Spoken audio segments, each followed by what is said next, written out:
night for a year now. That is why I've given you an opportunity to speak. I didn't treat you like an alien. I treated you like a customer of the city. I appreciate and it's my that. responsibility to help you and intervene. That's our work. Yeah. Appreciate it. Thank I'll you so give you your much. space. Okay, thank you.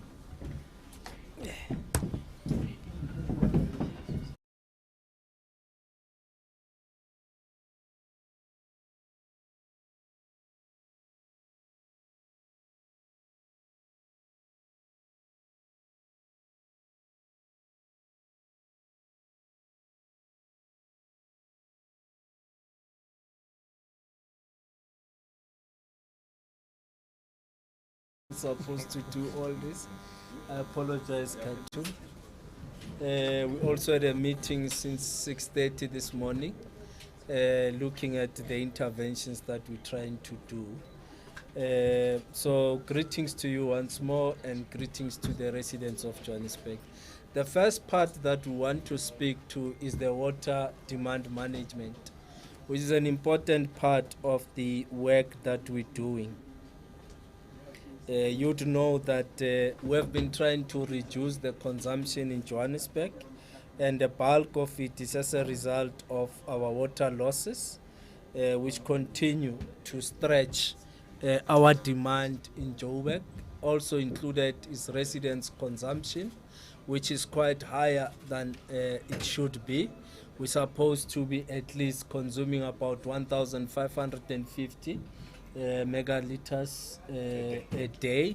We are now sitting at about 1,750. So we have to reduce that to 1,550, because that's the amount of water that were apportioned by rainwater.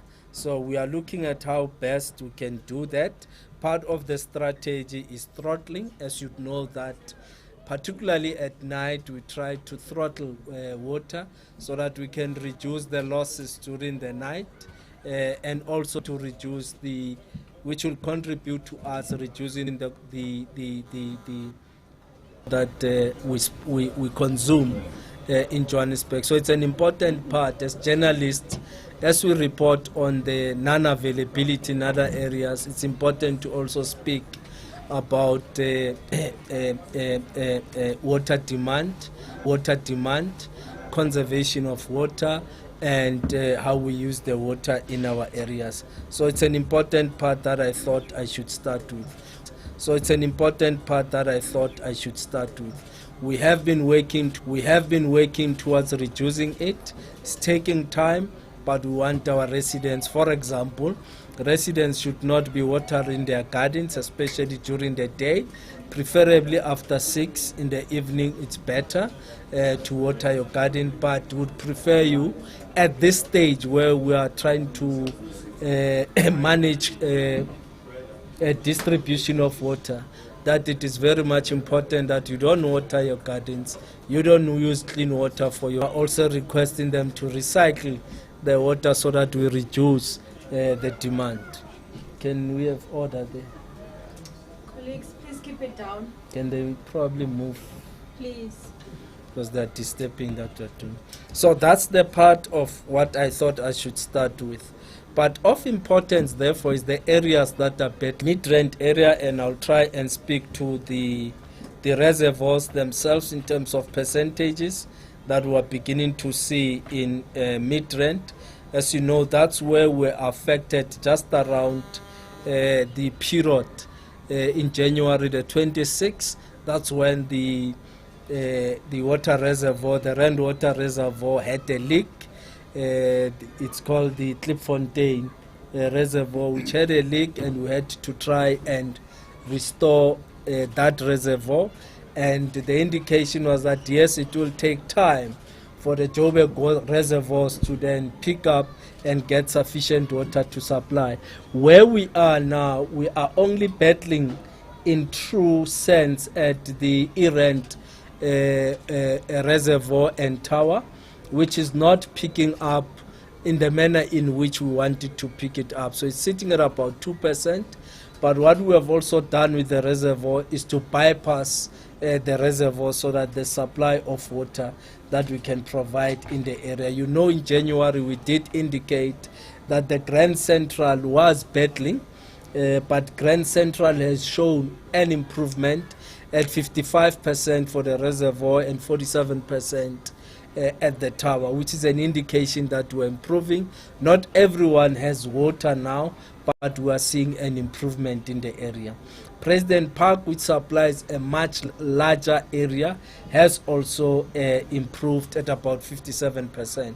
We want these reservoirs to get over 60 so that we can say now we're at a comfortable stage. So it's taking a bit of time. We're working with Rand Water so that they continue to pump water.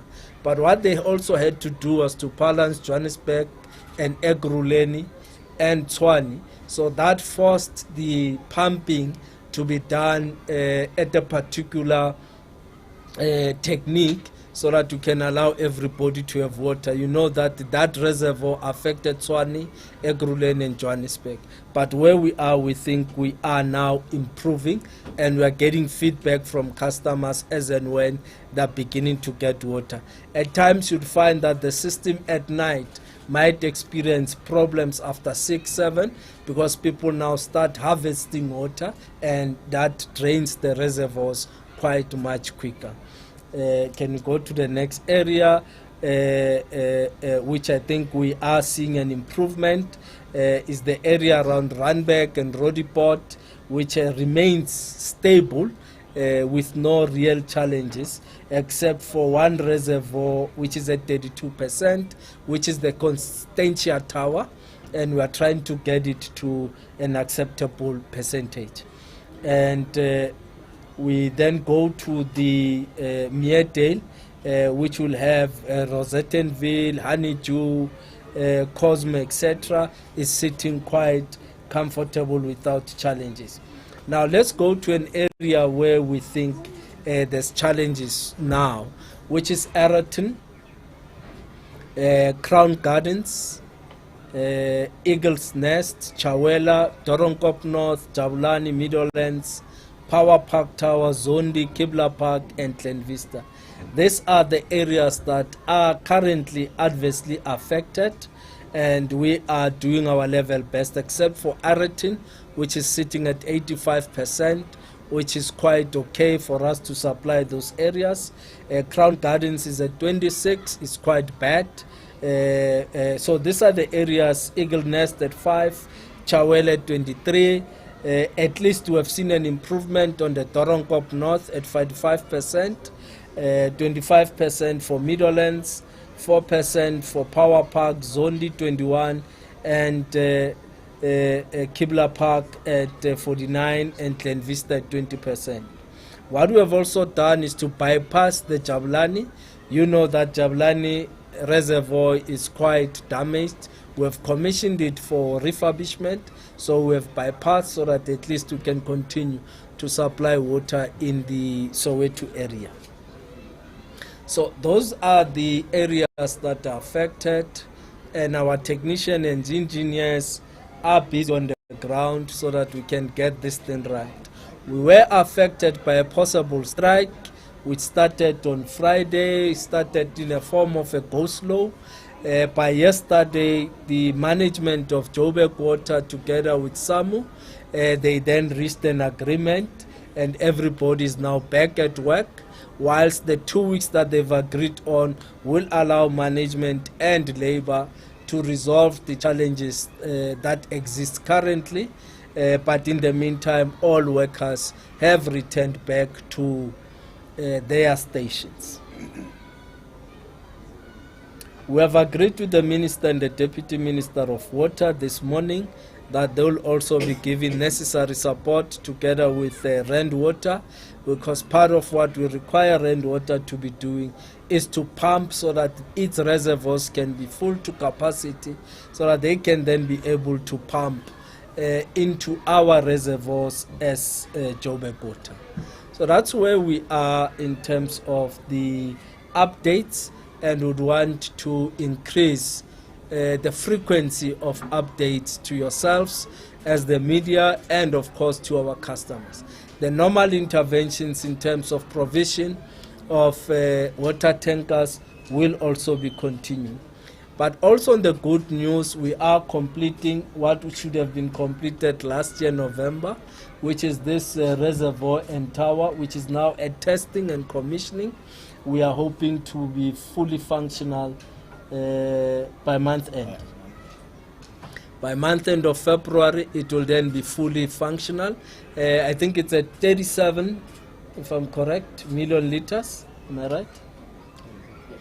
Yeah, the total, the tower and the reservoir will give us about 37 million liters. So in that way, it will help us to provide Region B with sufficient storage, and we can now supply Region B with water. And we do apologize to our customers that this thing has taken longer, especially in areas where not had water for over 15 days, 25 days. We are trying our level best to restore water back. In some instances, we have the capacity to have been able to provide water in the morning until in the afternoon, but after 5, we've been battling to do so. Allow me to conclude. You'll ask a question. As I said, we are working together with our communities to ensure that we supply water to our people. And we are fortunate that we are not at day zero, because everything that we are doing is to ensure that there's water. Some areas will battle, but we are trying to push and balance the water distribution. At this stage, we are ready to take questions. Sorry, Katu, taking a job. Kikopa, kitsabalu nomi. Kikopa te.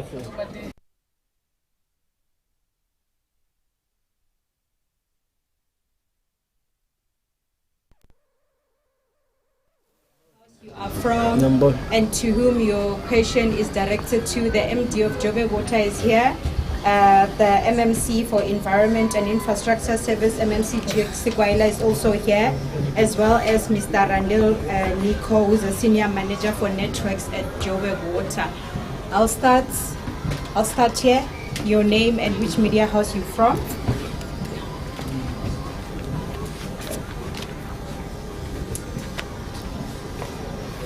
Yes. From Daily Mapper. Kima? From Daily Mapper. My question, Ms. Mayor, is why does this outage seem random? Like you were speaking about Shawela and all these places, and I do have water in Shawela, but somebody a few streets down, they don't have water. It's so random. Even in you find that people in Dobson will have water, people nearby don't have water. It's just random. Is there an explanation to that? Katu. Okay, next one. Alex. It's Alex Patrick from News 24. I don't know if you saw reports about the Minister of Water and Sanitation saying she washes her hands off the issue here and it's a municipal issue. How do you respond to that? Thank you. When did she wash her hands? Yesterday. Oh, okay. Well, With what wash it's your hands? obviously not here, so My name is Hi there, Christine from the Factory in Joburg. My question is relating to communication with residents. A lot of residents are complaining they don't know what the issue is, they don't know where or when water tankers are going to be in their areas. Why is there a communication lag in that way? And then the second question is in relation to Joburg Water's infrastructure. So at the start of your briefing, you said residents should use their water, but can't Joburg Water's crippling infrastructure, burst pipes, that sort of thing, also account for a lot of more even water losses? Thank you. Novile.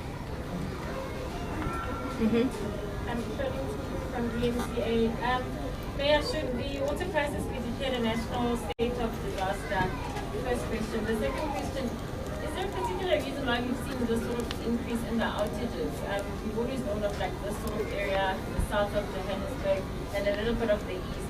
But now there just seems to be even more areas that are out, and your Joburg Waters updates show a lot of red areas across different systems. So why exactly is that happening, and why is it happening now? And then the other question is on the water trucks and the tankers. I know Mayor says that, and Joburg Water, when they speak, they say that the trucks will be out and whatever. But from what we're seeing and from residents, there's a lot of inconsistency in how the trucks come to the communities, how many come to the communities.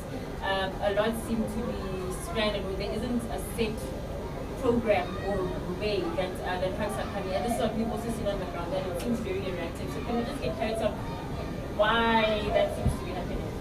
Okay. My brother at the back with the white shirt. Madam Mayor, Isabella from Bloomberg. Can you confirm how much the city estimates to fix water infrastructure and where the funding will come from?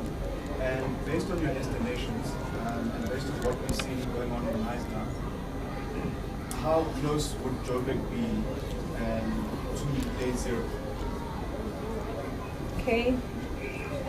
Coming, Zikona.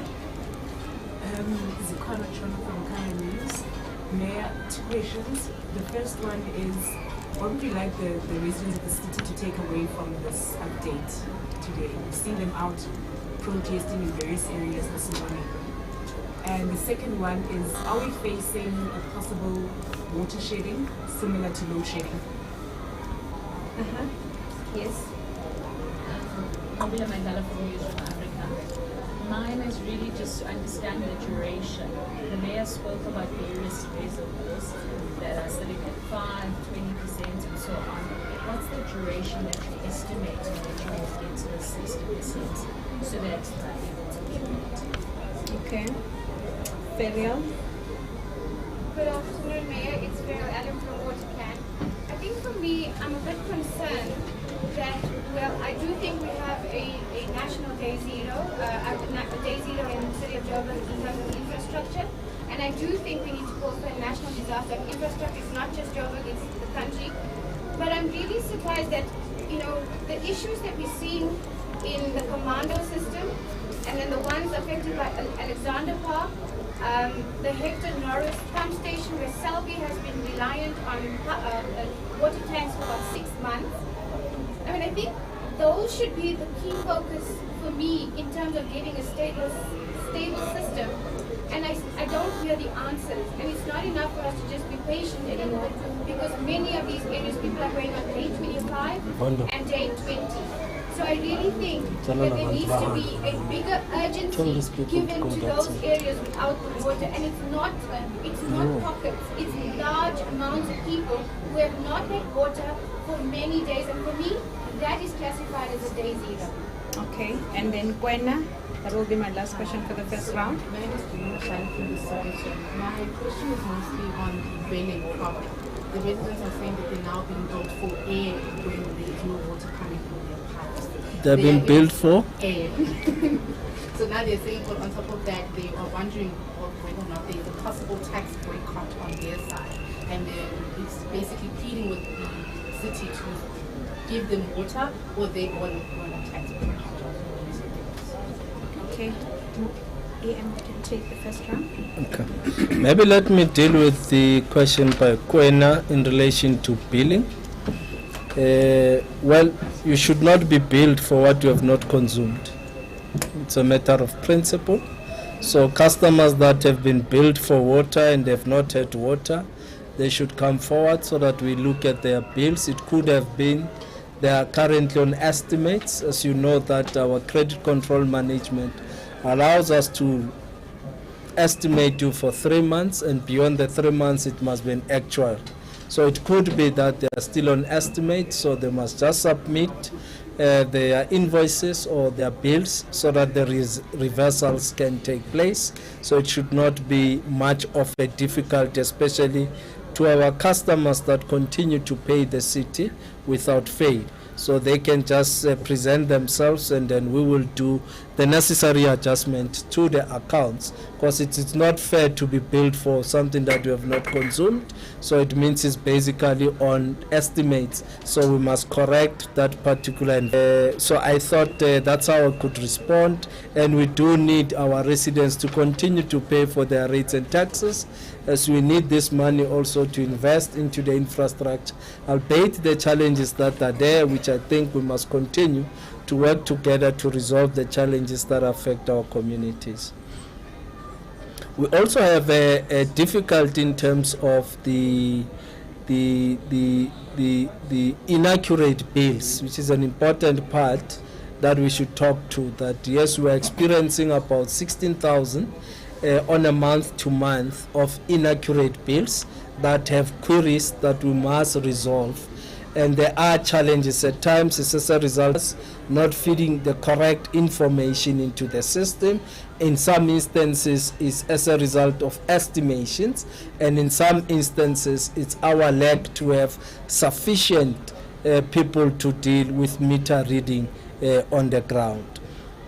So that could be some of the reasons why we're billing about just over 1.2 million accounts throughout Johannesburg, and 16,000 of those month to month. We see constant queries on those, and we resolve a particular percentage, which is about 45%, that we are able to resolve month to month on those particular queries. At least in terms of our billing and collection, especially for Joburg Water, we have seen a 90% success rate in terms of our billing, which is good. However, as we are saying, there are instances where we have billed people who have not had water for the longest period. Those we will then effect the reversals and the adjustments. There's a question about mobile on the infrastructure, or the 60%, when are we improving? With water, it becomes very difficult to ascertain yourselves and say on this day, because today we can be at 60 now, and then at 5 o'clock people start harvesting and the reservoir drops completely. So let's allow a 60% to be consistent, and once it's consistent for about 3 to 4 days, then we know that the system is stable, will not be faced with difficulties. And it's important to indicate that for those that are affected as a result of the Klipfontein reservoir and other reservoirs of rainwater, it will take a bit of time to see that improvement. But we are happy that Midrand is beginning to see the improvement that we want. We're very much concerned about Soweto in particular, because all the 3 reservoirs in Soweto requires total refurbishment because they've been damaged over time. But over and above, we're also experiencing customers not being responsible with the use of water.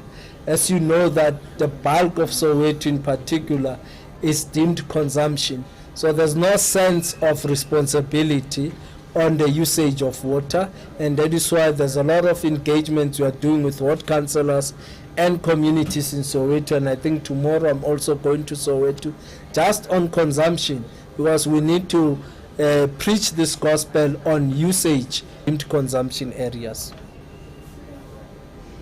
We are not near to day 0, but yes, for people that have not had water at all, logically it would mean they've been at day 0. So we need to make sure that we look at those areas, sort those areas that have been adversely affected, ensure that we can pick up.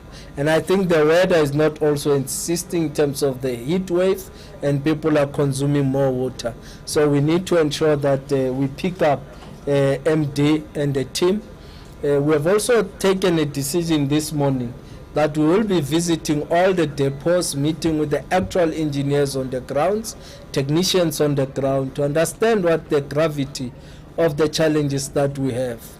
so that we can resolve this thing. But we are also saying to our communities, especially in the townships, in areas like Alexander, Soweto, Orange Farm, they continue to build illegal structures that are not approved, and some of the structures are built right on top of the infrastructure, and we're unable to access some of the valves that we need to access to ensure that there's a continuous free flow of water in those areas. So that is part of what we are doing in this campaign as I engage with communities. We have engaged with stakeholders in the Parkmore, Parkhurst areas last week to engage with them on what is happening. So I had very successful engagements with ratepayers associations last week, Thursday. I was in Soweto on Wednesday. We are continuing with stakeholder engagement. And there's also closed meetings with stakeholders where we actually give them all the facts of what is happening, what budgets are we putting in place, what are the future plans that we will be doing, and we'll probably plan a further media engagement just on the future plans of what we're investing and what we are doing to resolve the water issues in Johannesburg for the longest of time. So Peggy, you'd find that the system is not supplied from the same system. So you may be in Chawela, but your area might be probably supplied from a commando system or some system, and the other people are supported from a particular system. So that is why you'll find that you're in the same ward, others have water, others don't have water. It's an infrastructure issue on where are you supplied from. But he will know the real technical issues, what supplies Chawela. Well, the minister can wash her hands. I don't know if she did say that. To try and explain it in Xhosa. But the minister has been hands-on in the Joburg issues. This morning at 6:30, I was in the meeting with the minister, putting the necessary support to ensure that Joburg does not experience water challenges. And in fact, she's now boarding a flight. She's hopeful to get a flight at around 2. She wants to be here as I engage with community meetings this afternoon. So from the ministers and the deputy minister, they've been hands-on, giving us all the necessary support in Joburg. So, and as Babegatin, but I guess Ibesho Enyinto, because she's really hands-on in Joburg. And not only in Joburg, in the Gauteng. In fact, the government of the province, the MEC for Kokta, on a weekly basis, we've got war room meetings with the MEC. Randwater attends, ourselves and all other municipalities, so that we can crack the problem, have solutions, and sustain the solutions that we have had. We are not communicating sufficiently. The media people have been saying it, communities have been saying that our communication is not sufficient. Yes, it is there, but it's not sufficient. So we must improve. Perhaps you'll give me ideas as media people on how to better the communication. But we are trying through these press conferences, media releases, stakeholder engagements, and public meetings. But I'll welcome and advice from experts, Alex, on how we can improve on the communication. Disaster, I don't think we've reached that stage. The concerns is to ensure that we pick up all areas, ensure that we've got sufficient storage, fix Hestil 1 and Hestil 2, which we are currently fixing so that we can have the capacity to pump enough water. Ensure that President Park goes under refurbishment developments that have happened, which are residential and commercial in Midrand.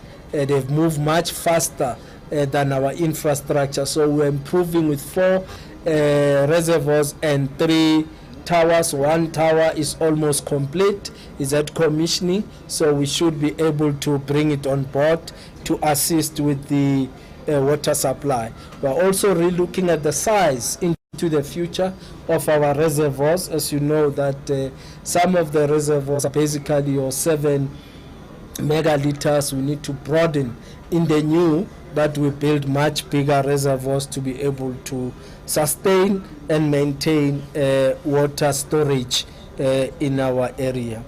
The other issues, may I request that the MMC and the CEO, which are more technical, that they can respond to. No, sorry, Mayor. I asked you, so residents were protesting today. What do you want them to take out of today's engagement? What the residents should see today, should see us saying, in your area, this is the percentage where we are, this is where the teams are pushing, so that you can get to the level where it's 60%. But he will respond directly, especially where, I think it's Malville, where there's a protest. Where are we now to ensure that they've got water?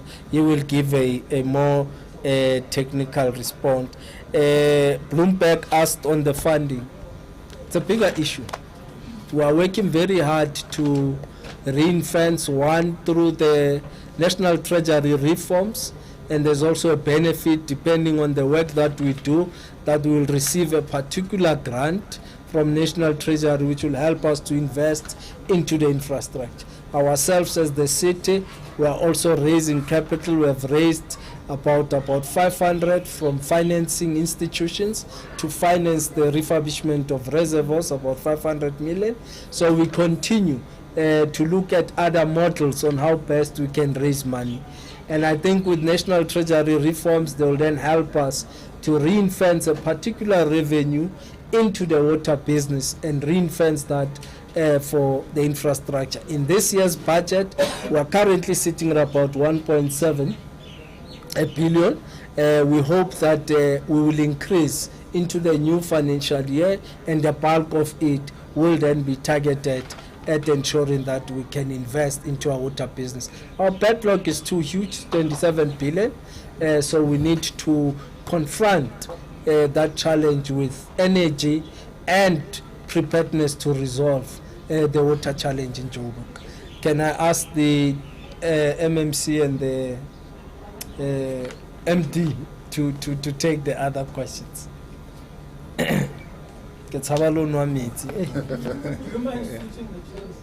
Yeah.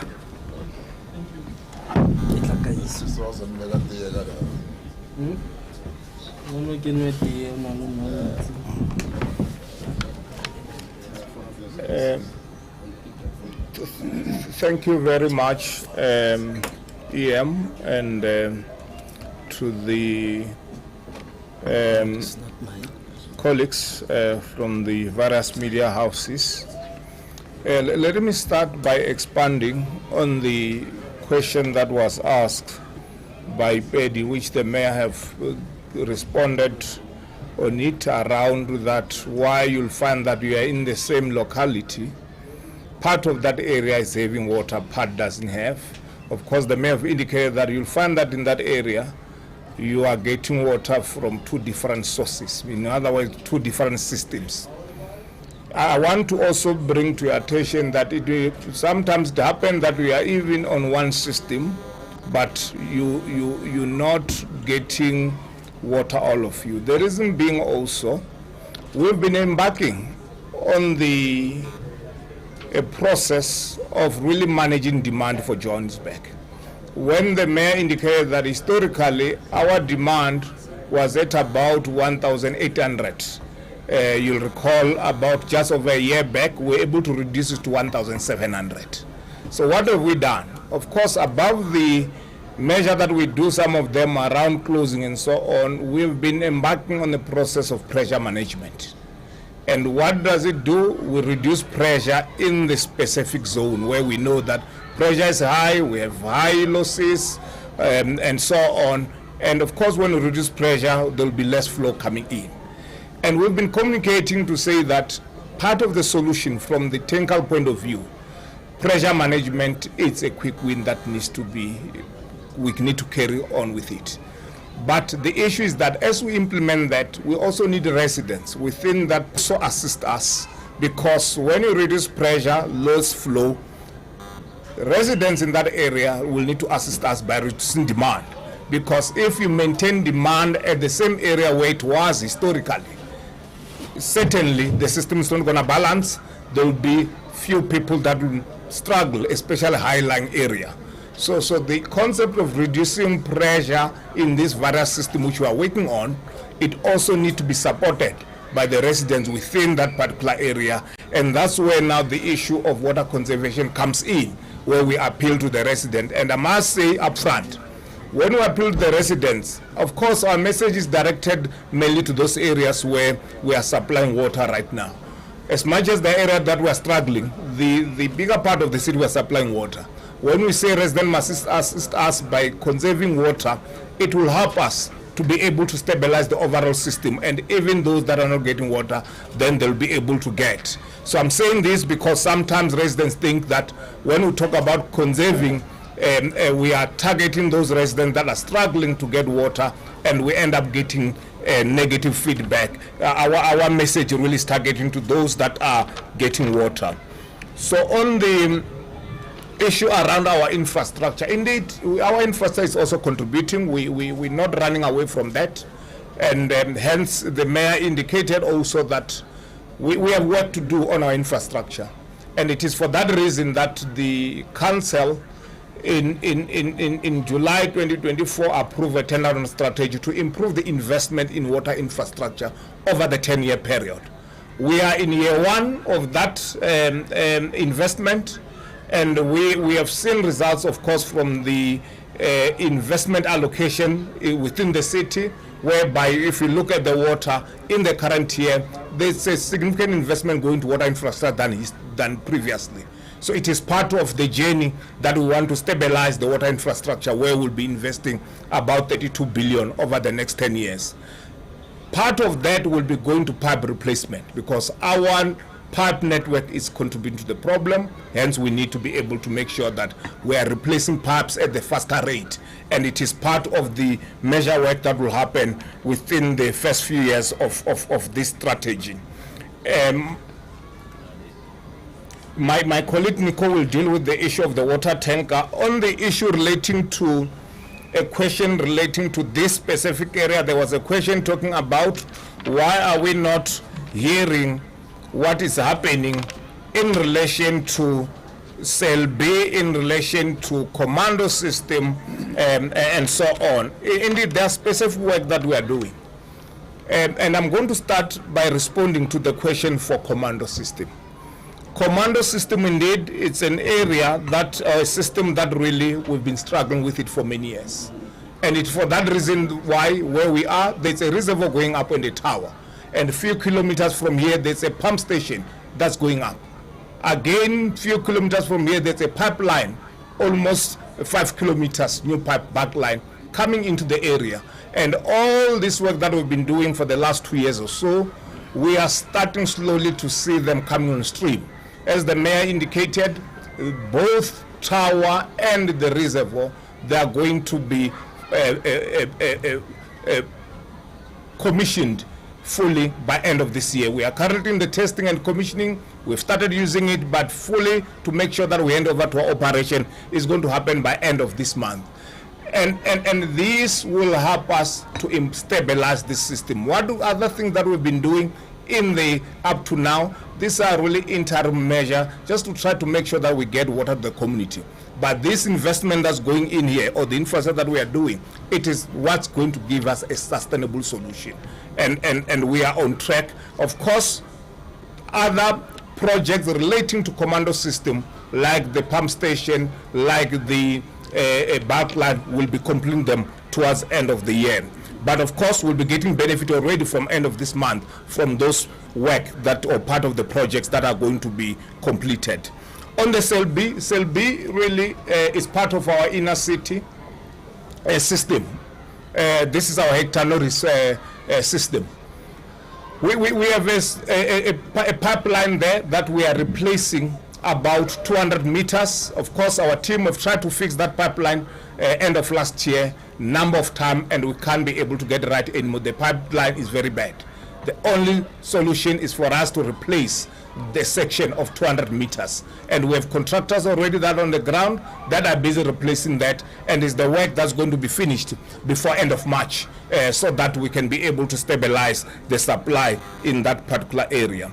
The Another issue, of course, around why there was a question to say why the system is struggling. There are a number of issues really that contributes.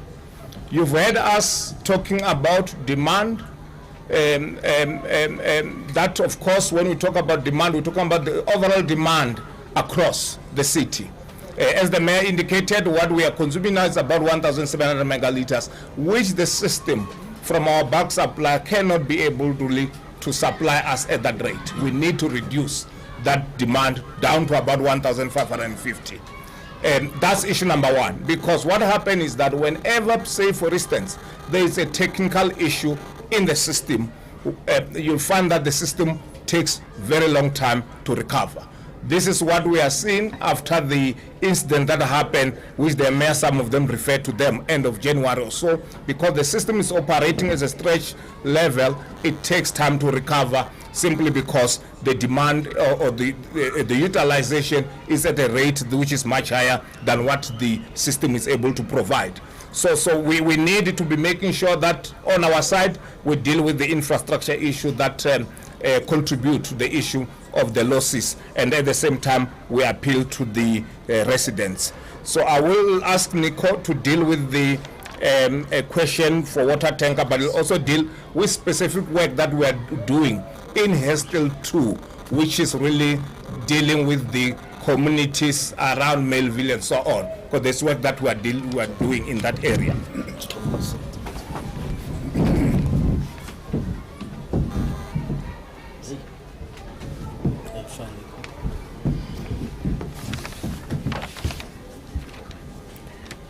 Good morning,